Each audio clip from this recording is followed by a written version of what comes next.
Hello everyone welcome back to our YouTube channel Badal sir classes. So आज हम start कर जाऊँ कौन ना विद्यालय में पढ़ुवा छात्र छात्री निमंते एक सुंदर रचना जोटा कि अंशुघात विषय आलोचना करवा।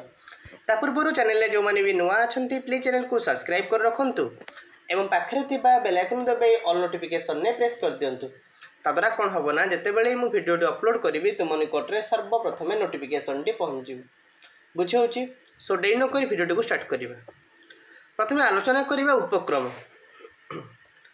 किंतु उपक्रम कहूँ ग्रीष्मे बैशाख ज्येष्ठ मास प्रचंड रौद्र प्रकाश।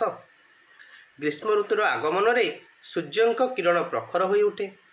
मनीषठू आरंभ कर समस्त जीवजगत जाए सभी खरार प्रखरता बेले असह्य हो जाए। सूर्य किरण प्रखरतार आघात को ही अंशुघात बोली कहुए। ग्रीष्म ऋतु में वायुमंडल सहित माटी मध्य उत्तप्त हो जाए जहाँफल मनुष्य पशु पक्षी जीवजंतु यह उत्ताप सहन कर मृत्युमुखरे पड़ती। वास्तव में ग्रीष्म ऋतु में यह प्रचंड रौद्रता समय समय असह्य हो उठे। ये जो अंशुघात होचे अंशुघातर कारण कौन ना अधुना समय रे अंशुघातर परिमाण बढ़िबार लगी। कारण परिवेश तथा प्रकृतिर भारसाम्य बिगड़ी जाइए। आमे मनुष्य माने एथिलागि मुख्यतः दायी अटु।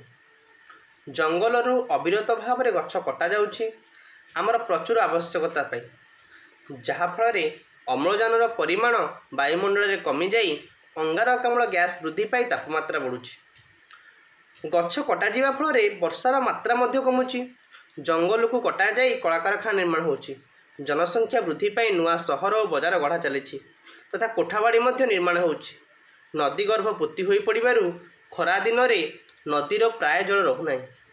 खरा दिन में ओडिशार संबलपुर बलांगीर राउरकेला आदि जिला मानकरे तापमात्रा 49 डिग्री सेल्सियस पर्यंत वृद्धि पाई अत्यंत गरम अनुभूति होछि। भूगर्भ को उत्क्षेपण समुद्र को उत्क्षेपण वायुमंडल को उत्क्षेपण महाकाश को रॉकेट प्रेरण कलकारखानार विषाक्त गैस गाड़ी मोटर निर्गत धुआं आदि वायुमंडल को ग्रास करिबारु क्रमे अंशुघात प्रबल होबारे लगी। एवं आलोचना करबा अंशुघात रे क्षयक्षति कौन हो ना अंशुघात रे क्षयक्षति खूब अधिक। अंशुघात सेतेबेले अधिक हुए जेतेबेले प्रबल गरम अनुभूति होता है। घरे रहिबा मध्य कष्टसाध्य होता है। पंखा खोलिले झांझी पवन बोली लगे। घर बाहर को पाद रखिले अंशुघात होबार आशंका थाए। अंशुघात रे बहुत लोक मृत्युमुखरे पड़ती।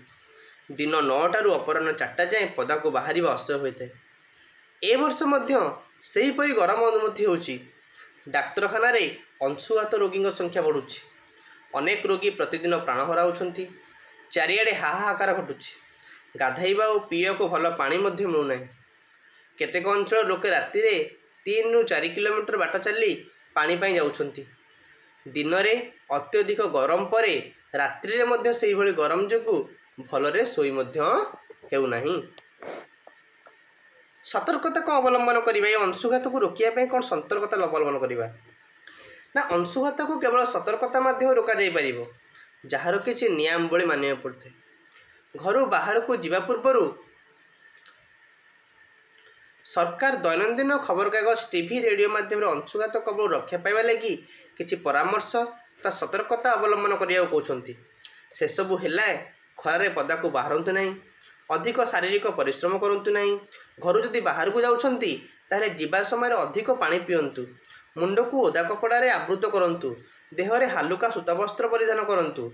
वृद्ध रोगी शिशु तथा मोटा मनीष माने विशेष सावधानता अवलंबन करंतु। धला छत्ता और जोता व्यवहार करंतु। धला पगड़ी और चश्मा पिंधंतु। अधिक पानी सरबत कांजी पानी तोराणी और घोल दही लेंबू पानी पियंतु। बाटरे जीवापाई साथी पानी नियंतु। अंशुघात पीड़ित रोगी को शीतल वायु प्रभावित स्थान को नियंतु। देहरु पोशाक बाहर कर दियंतु। सरबत लेंबू पानी बा तोराणी आदि पीवा को दियंतु। सालाइन इंजेक्शन दियंतु। देहर तापमात्रा बढ़िले ठंडा पानी रे रोगीर मुंड और देह बारंबार धोई दियंतु। कपड़ा उदा करी मुंड और देहरे पोछंतु। संभव हेले मुंडरे बरफ थली रखंतु। रोगी व्यस्त विव्रत हेले सरबत बारंबार पियंतु। एसबू है प्राथमिक चिकित्सा।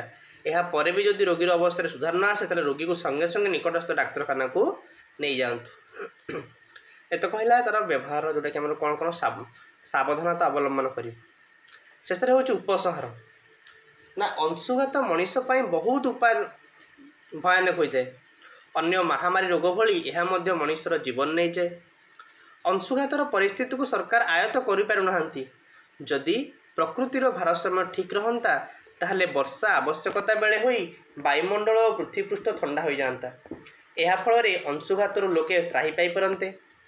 विज्ञान जदि कृत्रिम उपाय वर्षा करने सफल हो पारता ताहले मानव जाति अंशुघात रक्षा पाई पारते।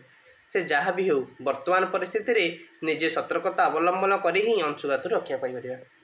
एथि हूँ अंशुघात विषय रचना। आशा करूँ आपण भिडियोटी भल लगी जदि आपण भिडियोटी भल लगी निश्चित भाव में भिडियो को लाइक कर चैनल को सब्सक्राइब कर मोस्टली सांग मान सहित शेयर करनी। Thank you so much.